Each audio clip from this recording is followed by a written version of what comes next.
Welcome to 4,500 Births Later. We're Sarah and Catherine, two Canadian labor and delivery nurses. And between us, we've supported over 4,500 births. Each episode, we break down what really happens in labor, delivery, and postpartum. Cutting through fear and misinformation, we give you honest guidance from the people who do this work every single day, so you can walk into birth feeling calm, confident, and supported. Today we have a very special guest with us, Dr. Libby Morrison. Can you tell us a little bit about yourself? Yeah, absolutely. So I'm a family doctor working here in Calgary.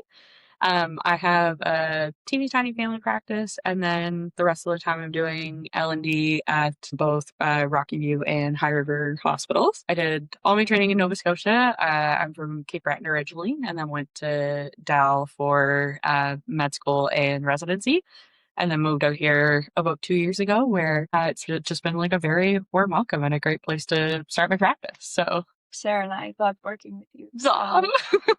it's so kind. But the topic that we're going to discuss today is very near and dear to my heart and needs to be talked about a lot more.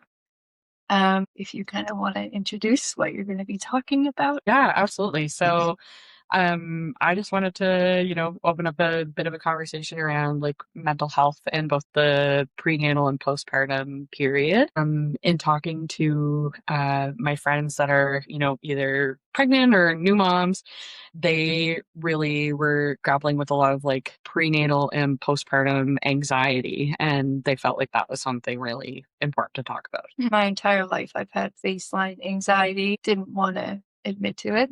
And then with my second, it was like running into a brick wall, and having to navigate through that was very hard, very, very hard. So if we can give people tips ahead of time, look for those warning signs, because I think there's a lot of shame around admitting to it, especially early on when you're still coping, but not coping. At what point would you say it's appropriate to speak to someone? Yeah, totally. I would say at any point, if it's something on your mind, it's something that's important to, reach out to your support networks and your providers about. I would say early and often. For a lot of folks, coming into pregnancy is often people's first time really having more frequent interactions with the healthcare system. And so maybe they haven't had that relationship with a provider where they're like, oh, okay, I feel comfortable talking to you about this, or feel open having that conversation with someone. I think things that we know and things that we want to keep an eye out for is we know that any history of having had mental health challenges in the past before pregnancy or when you were younger can then predict or increase the risk of that happening both while you're pregnant or in the postpartum period. But again, if people haven't been interacting with the healthcare system a lot, or they just think it's like that's their personality and, they've been coping well in everyday life, um, it can be hard to know how you're going to meet yourself in a pregnancy and how you're going to meet yourself in the postpartum period. So yeah, I would just have a very, low threshold to bring it up. If it's something that you're noticing, if you have thoughts that are keeping you up at night, or like things that are, you're feeling really activated during the day, like any warning sign in your body that you like might be feeling some anxiety, I would say just talk to somebody about it and they can walk you through, okay, based on what you're describing, these are like options I would think about right now, and these are the things I want you to look out for. Sure. I have a question for you. Yeah. Can you give some examples of what those warning signs might be? Oh yeah, absolutely. So when it comes to any sort of mental health condition, we think about the symptoms, but then we also think about function. So I would say when you're starting to notice that like changes in your mood or changes in your ability to cope with stress are like tipping over into your ability to go through your day or ability to sleep, if you're finding that you're not interacting with people as in the same way that you once would or wanted to, those would be signs that it's really a time to reach out for help, because there should be, you could consider some interventions at that point, right? But I would say even earlier, if you're noticing a change in your mood, you're feeling low, you're withdrawing from people, you're not interested in things the same way that you once were, things aren't bringing you the same kind of joy, that would be, kind of all the things I look out for from a mood perspective. And then from an anxiety perspective, it's if you're finding that things that once didn't bother you or once that you could move on from, you're finding yourself getting really hung up on, or it's preventing you from moving throughout your day. Yeah, I would say if you have any concerns to just like talk to someone because it's more common than you think and you're not alone in experiencing that. When you're going through something and you're having all of the feelings, and sometimes you have intense thoughts, it's hard to relive it. It's hard to talk about it. So, especially in a doctor's office, when you have 15 minutes, what are some tips that patients can use to build the bridge between their doctor and themselves, I guess? Yeah, totally. I can relate to that feeling as someone that's, dealt with both anxiety and depression myself, even though that kind of came to me when I was already in medical training or working in the healthcare system. I found that really hard to be like, oh, okay, this is what I'm feeling. Is this serious enough to care about? Other people have it so much worse, et cetera, et cetera. So I really talked myself out of talking to my doctor for a long time. Which now in retrospect, I really shouldn't have because, I hindsight 2020, I wish I had sought treatment sooner, right? I find in the family doctor's office for appointments of any kind, people will come in with notes or a list. So that can be really helpful if you jot a few things down because then especially if you're talking about something so vulnerable, it can be hard to remember, oh, this is what I wanted to get across. This is what I wanted to say. That's really good too. Yeah. So having a few notes and then also thinking about what things you would be interested in. Some people come to me and I'm at a point where I really feel I need to try a medication. And so that's important for me to know. Or if you're like, I don't feel I'm at a point where I need meds, but I just want to talk about this and make sure you're aware, then say that too. It's your journey. As a family doc, I'm here to offer you the tool to have in my toolbox, but it's your call on what makes sense for you at that point. So what are the next steps when someone comes to you feeling all of these feelings? In terms of the next steps, I'm always, in my brain, first of all, I want to make sure that you're safe. Right. So going through all of our safety stuff from both a mood, anxiety, etc., and safety at home perspective is kind of my top thing to address that day. And then once I know someone's safe, then we can talk about other things that we want to do. So when I think of any sort of mental health treatment, and I say this all the time in office, I'm trying it already. I always think of mental health treatment as a pyramid or a triangle, and all of the three prongs are just as important as the other. But we think about our lifestyle management. So thinking about sleep, nutrition, social connection, exercise, doing things that fill up your cup. And then also thinking about, another prong of talk therapy. So depending on what you're presenting with, there can be different types of therapy that can be helpful. So most commonly, if you're concerned with more so an anxiety and depression picture, CBT or our cognitive behavioral therapy is our bread and butter to start with. I've also had a lot of patients, pregnant and not, that come to me with trauma histories and PTSD symptoms for a history of medical trauma, sexual trauma, that they're really worried about the process of having a baby. And so meeting with a therapist that they trust to care for that from the ART perspective, they found that really beneficial. So that's just another kind of, an aside, but a tool in the toolbox that can be helpful. Mm-hmm. And then the last part of the triangle that we think of is medication. So, lots of different medications that we can think of for anxiety, depression. Our most commonly used medications are SSRIs, or selective serotonin reuptake inhibitors. There's a lot of hesitation around medications in pregnancy and postpartum. And, from the way I see it, rightfully so, because people are just wanting to make sure that they're doing the right thing for both themselves and their baby. But I think a thing that gets missed when we talk about medications in the pregnancy and postpartum period is that we think of the pros and cons of the medication, not the pros and cons of the untreated anxiety, depression versus a Mhm. treatment. Mhm. The risk of not treating can sometimes get like lost in that conversation. So, Mhm. an important thing to think about. Absolutely. So with medications, so let's say I'm a pregnant woman. There's no chance that I would be at this stage of my life. Yeah. I'm pregnant. Let's say that I am concerned about my mental health, but I'm pregnant, but I'm thinking maybe a medication would help me. Would you start someone that's pregnant on a medication?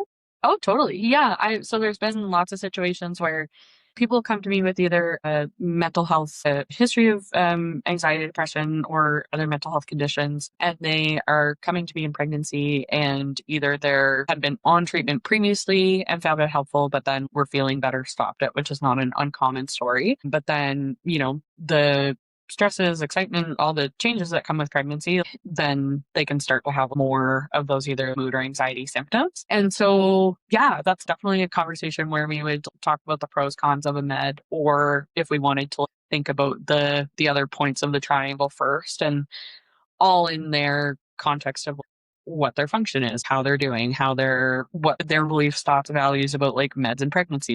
I always go back to shared decision making place with my patients for everything, but especially when it comes to mental health. And so, long story long, yes, we can certainly consider starting medications in pregnancy. And so, one thing a friend mentioned to me that I think is an important thing to consider is that when we think about our SSRIs, or our most common medications that we use for anxiety and depression, they're not a overnight fix when it comes to anxiety or mood. It's not certainly if someone comes to me and they're in a mental health crisis, then like, yeah, absolutely, that's like something that we're going to be starting.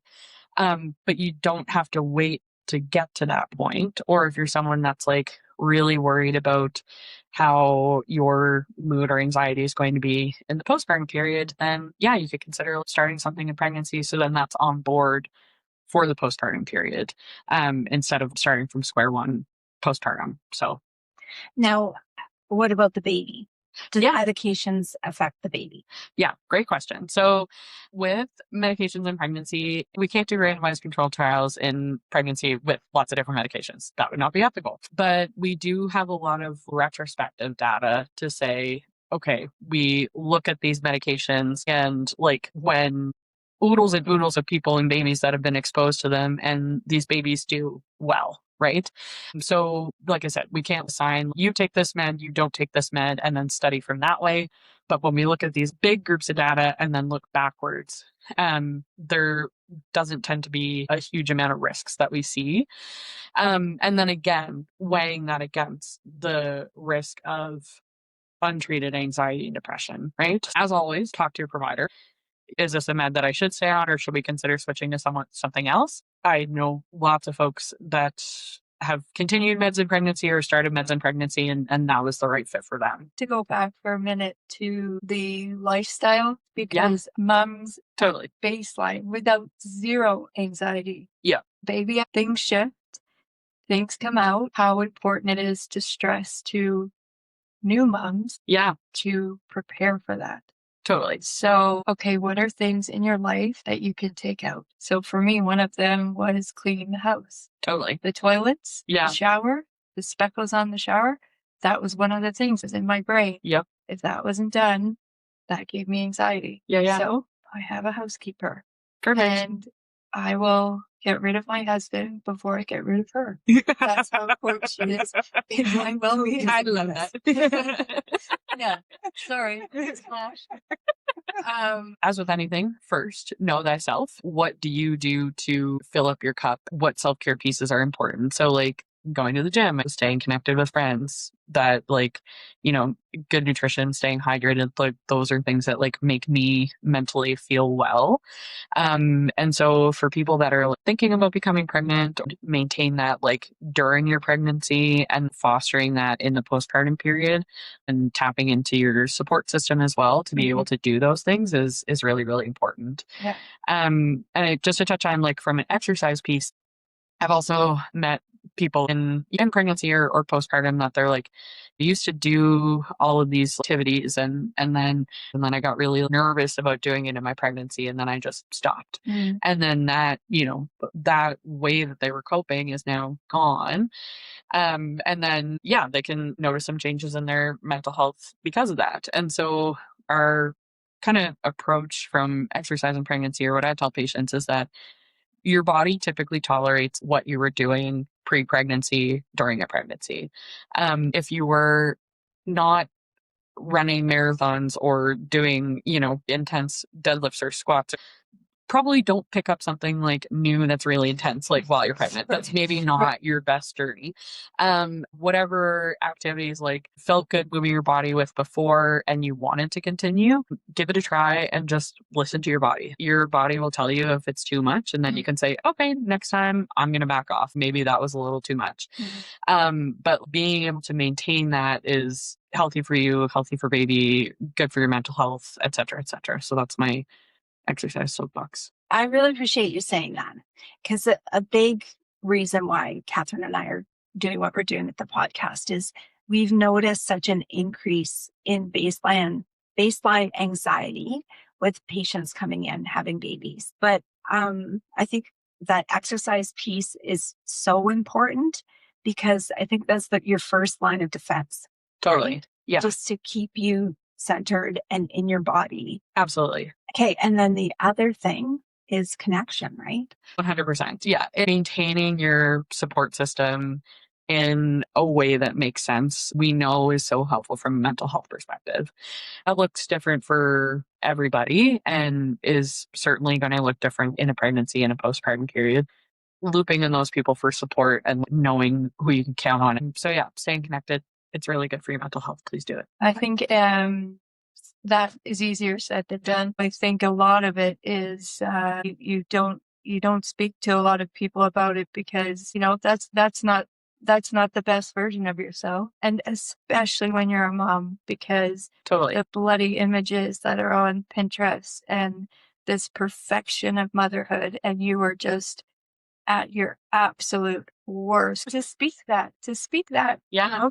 to admit to that is Yeah. something that is extremely hard to do. It's just, like you said, you have to find your person that Yeah. you can just say it all, the Yeah. big, the bad, the scary, the whole thing, Absolutely. and just let it out, because to hold it in is not good. So whether that's a doctor, your mom, your Yeah. husband, whoever that may be, you need a person. Totally. You need a person to. Yeah, it's really vulnerable to like have those conversations with people, and to admit that like that's how you're feeling, or that's like, something that you've been dealing with. So, and you hit on a really good point. For some people, they may not have that safe person in their like social circle or family because there is like so much stigma and shame, which should not be the case, but is unfortunately the reality for lots of folks. Yeah. So then it's about like reaching out to, you need to talk to somebody,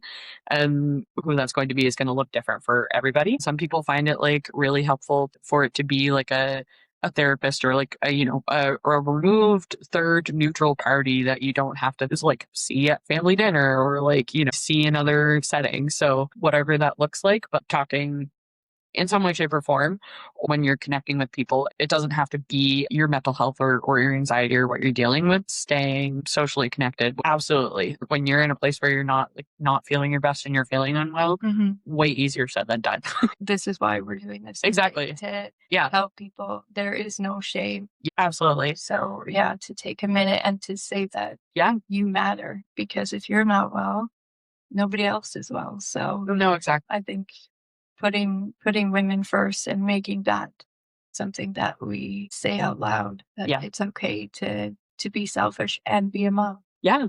And that you matter and that you have value and you like deserve that time to take care of yourself, like inherently. Like I have had those conversations just to open the door to say, you need to take care of you to take care of them. And then once I get a little buy-in, then I'm like, but actually, like you need to take care of, we need to take care of you because because you matter in and of yourself. It's not because you're here to serve someone else. It's because you matter and you deserve to feel well. That's how I look at it. Yeah.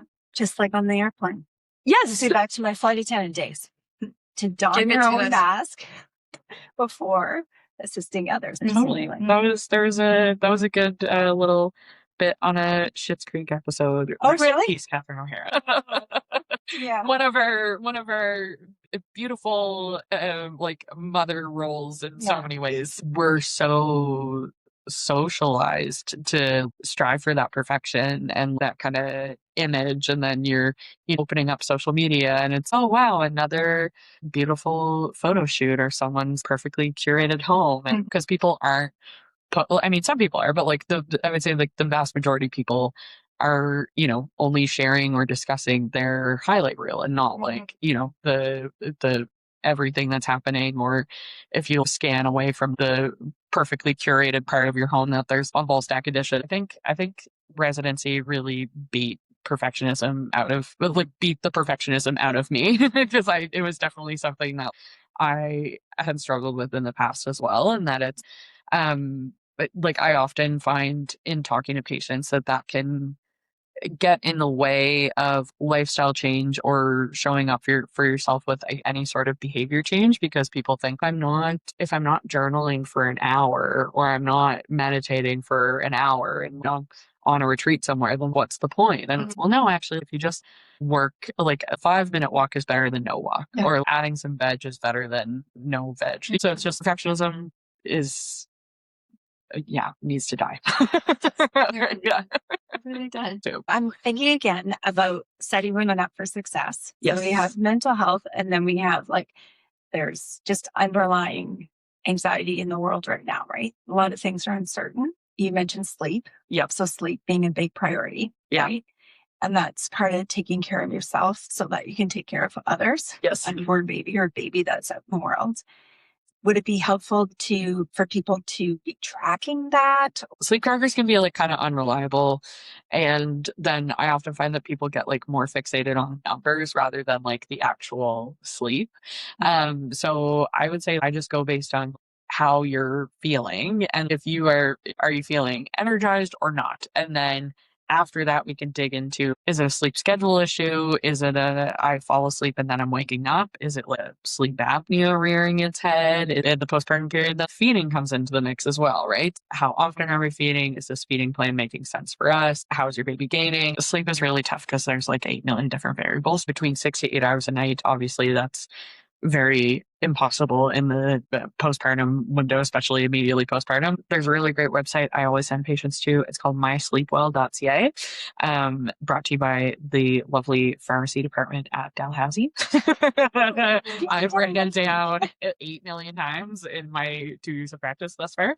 Is there anything that you would like to add? In the past few years, I have had the absolute privilege of watching some of my best friends become moms, and I am just so proud of them. They're such an inspiration to me every day, and thank you for making lots of new little best friends that have come into my life.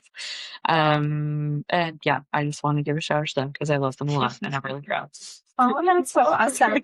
Well, thank you so much for coming in today and Thank you speaking guys. with us about this important topic. And we wish you all the best. Keep doing the good work. Thanks. I'll see you on triage. No. If you have any questions about what you heard today, please reach out. Sarah and I would love to hear from you. Email us at birthslater@yahoo.com. That's birthslater@yahoo.com. We are here to support you every step of the way. And now for the legal language. This podcast is solely for educational and entertainment purposes. This podcast is not intended as a substitute for professional advice from qualified individuals involved in your prenatal, labor, and postnatal care. Every pregnancy and birth is different, so always talk to your healthcare provider about what's right for you.